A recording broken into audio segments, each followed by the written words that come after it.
परिचय। ये कहानी है आरव और समृद्धि की, जिनकी मुलाकात एक छोटे से शहर के कॉलेज में हुई थी।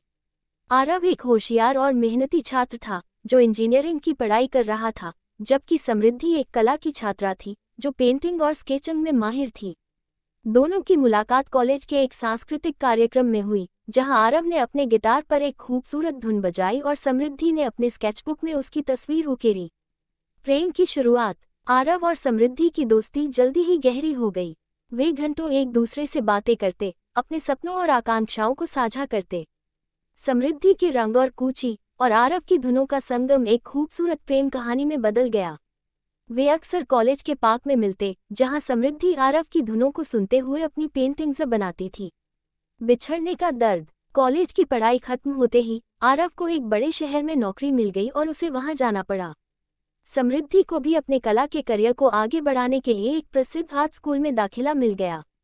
दोनों ने वादा किया कि वे अपने अपने करियर में सफल होंगे और फिर एक दिन एक साथ अपने सपनों को पूरा करेंगे। शुरुआत में वे रोज एक दूसरे से बात करते, अपनी खुशियां और दुख साझा करते।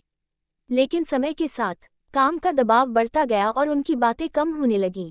दोनों अपने अपने करियर में व्यस्त हो गए, लेकिन उनके दिल की धड़कनें हमेशा एक दूसरे के लिए धड़कती रहीं। अचानक एक दिन समृद्धि को आरव का एक पत्र मिला। उसमें लिखा था कि आरव की मां बहुत बीमार है और उसे तुरंत अपने गृहनगर लौटना पड़ा। उसने लिखा था कि वो जल्द ही समृद्धि से मिलेगा और उसे सारी बातें बताएगा। समृद्धि ने आरव का इंतजार किया, लेकिन दिन, हफ्ते और फिर महीने बीत गए और आरव का कोई समाचार नहीं मिला। समृद्धि ने कई बार कोशिश की, लेकिन आरव से संपर्क नहीं हो पाया। उसका दिल टूट गया और उसने अपने काम में खुद को डुबा लिया, लेकिन उसकी पेंटिंग्स में अब एक उदासी झलकने लगी थी। धड़कने। समृद्धि ने अपने कला के करियर में बहुत सफलता पाई, लेकिन उसका दिल हमेशा आरव के इंतजार में धड़कता रहा।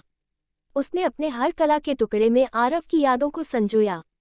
उसकी पेंटिंग्स में वो उदासी और इंतजार की भावना साफ झलकती थी। बिछड़ने का दुख। वर्षों बाद समृद्धि को अपने गृहन